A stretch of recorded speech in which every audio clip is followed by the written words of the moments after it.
It's a busy week in the garden this week. Not only are we planting up peppers, parsnips, and turnips, but I forgot to plant leeks. That should have been planted months ago, and forgot all about them. So I'm going to be planting them today. Beyond that, I got to transplant a lot of vegetables into the garden this week. We've got the broccoli, the Brussels sprouts, cabbage, and we've got the lettuce that's going to be going into the little bus boxes. Plus, the onions are going to be going out into the garden as well. They're all ready to go. So, as I said, it's a busy week, so let's get to it. So I'm going to be starting off planting my pepper plants. And I'm going, because I want a lot of peppers, for me, what's a lot of peppers? So I'm going to be starting off in this 18 pack.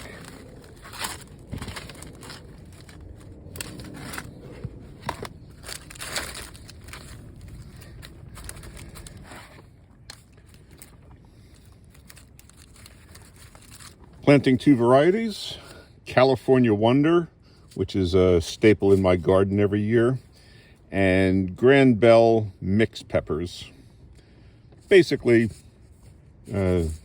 same kind of pepper, just a slightly different variety. I'll be doing 9 of these, 9 of these. Probably be putting like 2 in each.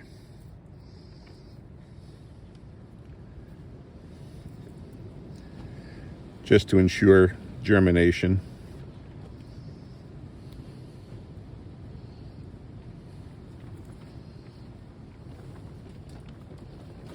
Those were the California Wonders.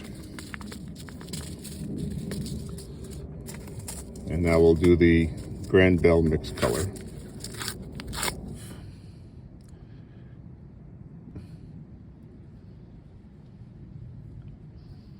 Pepper plants can take a little while to get going before they germinate. They can anywhere from 10 to 20 days. So keep them on a heat mat. If you don't see them germinating right away, don't worry. You're probably okay still. They just take a little time. I'm just going to take the vermiculite, sprinkle it on top.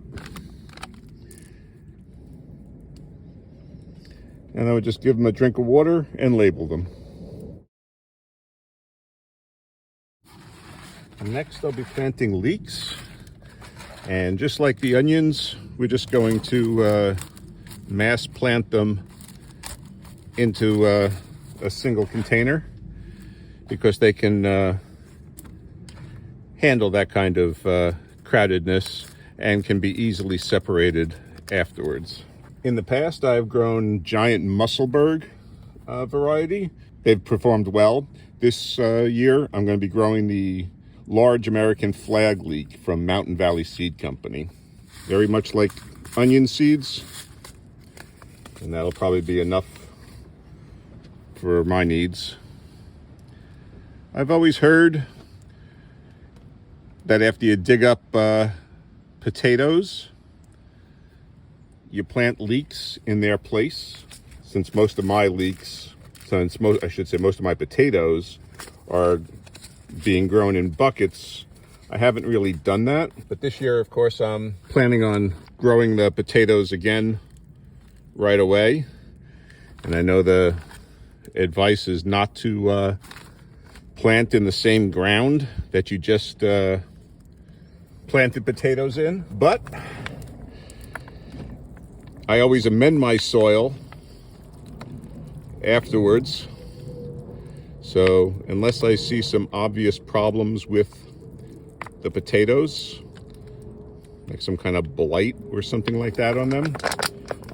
I've never had blight on them. I have had brown spot or black spot on the potatoes, but and I haven't used the soil again after that. But it's never been a problem for me. So the leeks are done very quickly.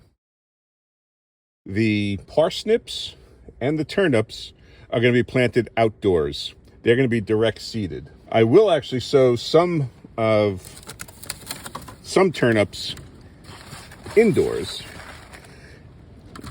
And I probably should have started them a couple of weeks ago, just in preparation for this. Because although they say turnips don't like to be direct seeded, to be transplanted, I've done it almost every year without any issue. But I was concerned about having enough room to be growing the seeds indoors, but it doesn't seem like that's going to be a problem. So I'm going to start some seeds indoors, and I'm going to direct seed others. So these will be the ones obviously starting indoors. I'm not sure if there's any other type of turnip besides purple top, white globe, but that's what I'll be planting here. It's what I've grown every year, and I really like them. They've done really well. I'm gonna lightly sprinkle them. Okay, that was more than lightly sprinkled. Sprinkle them onto the surface.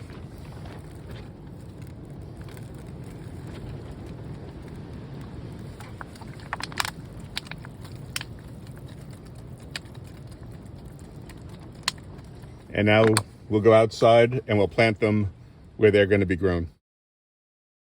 This is the whiskey barrel I'm going to be growing the turnips in. As I mentioned when I planted my rutabaga originally, I do follow the square foot gardening method, even when planting in rows. So I would plant a whole row like this wide. This is a 1 foot square template, and you obviously don't need templates to do the gardening, but I like to show it, use it as a representation of the spacing. So you could go, this is a 4-inch centers on the turnips, and that's 9 plants per square foot. You could do 3-inch, but I prefer to allow the bulb to bulb up just a little bit more. So I do 4-inch centers or 9 per square foot. So I made myself dibber here, and just going to take it and push that into the ground. I even have little markings on here every 1/4 inch to show how far to go in.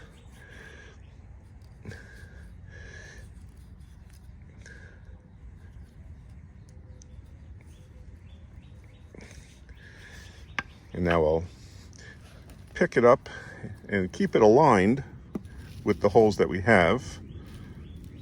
So you can see the holes are still centered over those holes, and then I can go into here.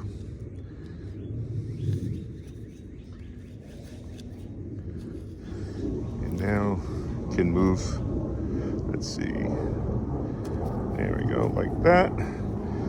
And I can get 3 more in here.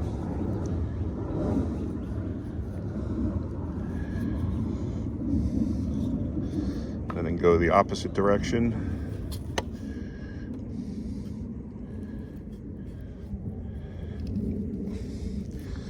And get 3 more in here.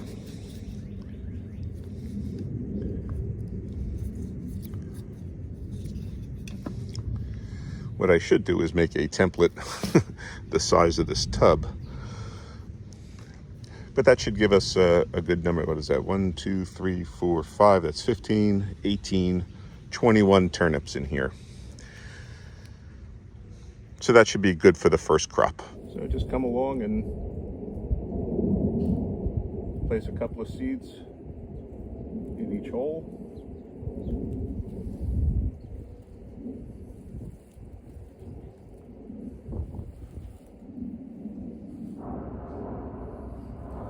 And now what I like to do is come along and just pinch the soil and press it down. Pinch the soil, press it down. Pinch, press. Pinch, press. What this does, because these holes might be a little deep, but when you pinch it and press it like that, you're actually putting it at just the right depth. When I first started using the vermiculite to cover up the seeds, I mentioned that it's a good marker for where your seeds are, and this is what I'm talking about. So now I can just go back in, put a little bit of vermiculite on top, and it marks where each seed is.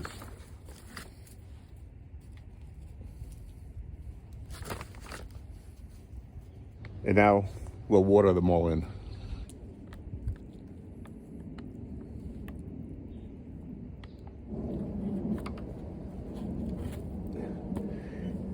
And I do this with my carrots too. I put this on top. Helps keep the water from evaporating away. And as soon as you start to see the seeds sprout, you remove it. It also prevents any birds or animals from digging out the seeds.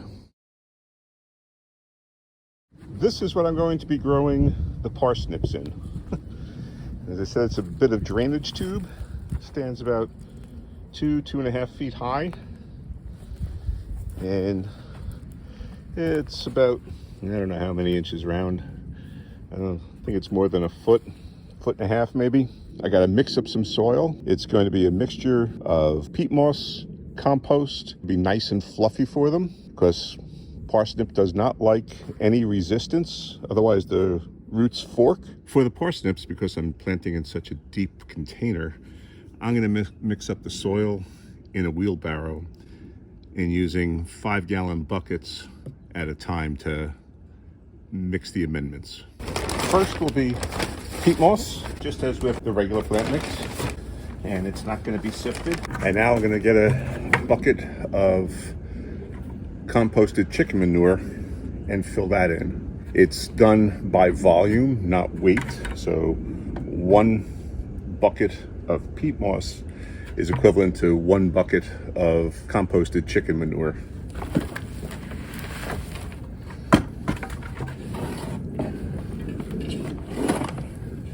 So I'm just mixing it up here.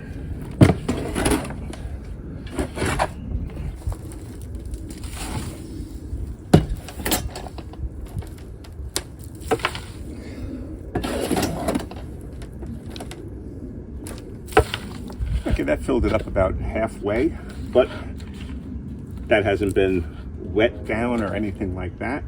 So I'm actually going to put some water in it. I will actually add some fertilizers, some bone meal, some blood meal, some phosphorus, and a couple other amendments to make the soil nutrient rich. Although it's got the chicken compost in it, that tends to be a fairly mild nutrient profile. So I'd like to make sure that there's a lot in here for the plants when they're growing.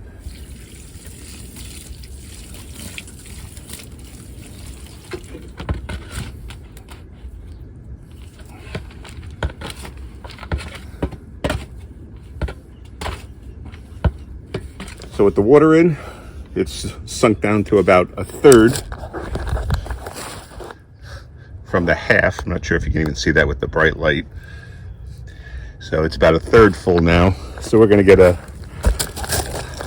do the process all over again and keep going until it's filled to the top. So it just took the 2 wheelbarrows full, which is 4 5-gallon buckets, 2 of the peat moss, 2 of the chicken compost, to fill up the tube. This will of course settle down. So now what I'm going to do is make the holes for the parsnips to grow in. So I have a metal pipe here, a few feet long, and what I've done is marked off 18 inches here.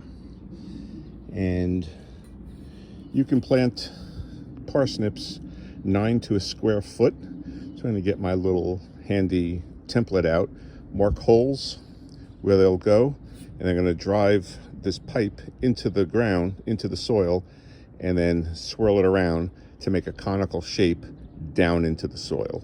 So I've got my template set up, so I'm just going to mark out where the holes are.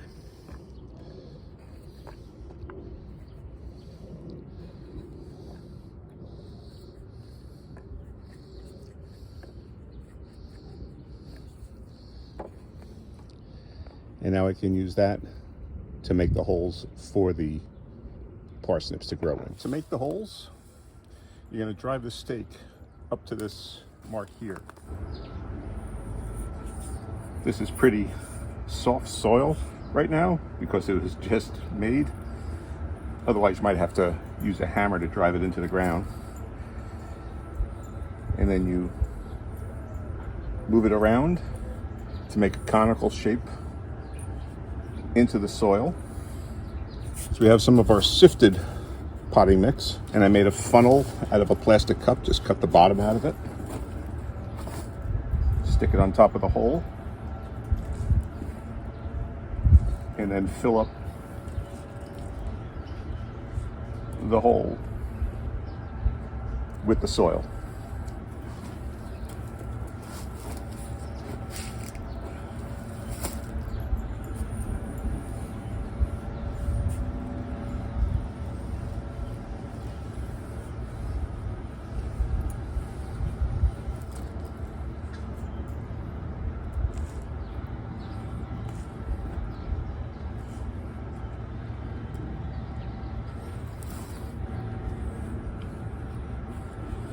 By having pre-wet the soil, it keeps the hole from collapsing in on itself. Also, by doing one hole at a time, you prevent collapse of the other holes. So by filling up the neighboring holes with the sifted soil, you ensure that that hole won't collapse in on itself.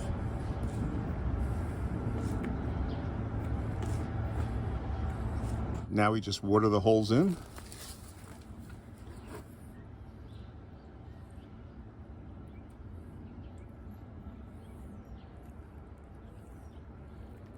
And then I'm just using an orange juice bottle lid and making a flat area to receive the seeds.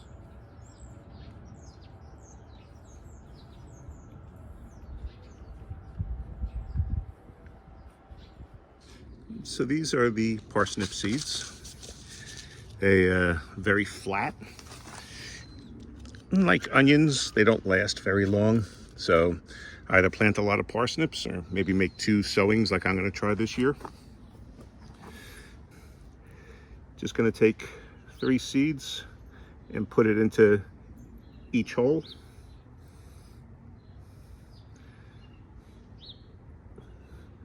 And then thin them out.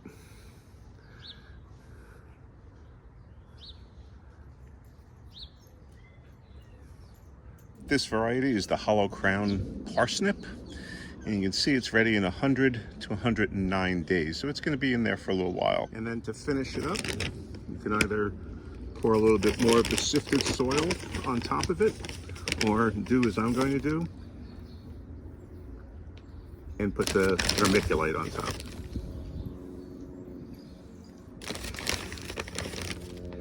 You don't want to go too deep. About a ½ inch is what you want for parsnips.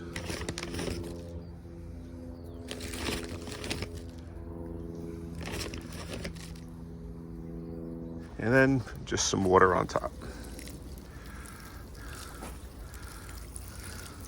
Whoa, not that much water like that. You don't want them floating. Should have used my little water bottle instead. But there you go. That's our parsnips, and we'll follow their progress along throughout the year. So spring is officially here. We've got a lot planted so far. Of course, still a lot more to go. Got to start getting our potatoes in the ground. That'll probably happen next week.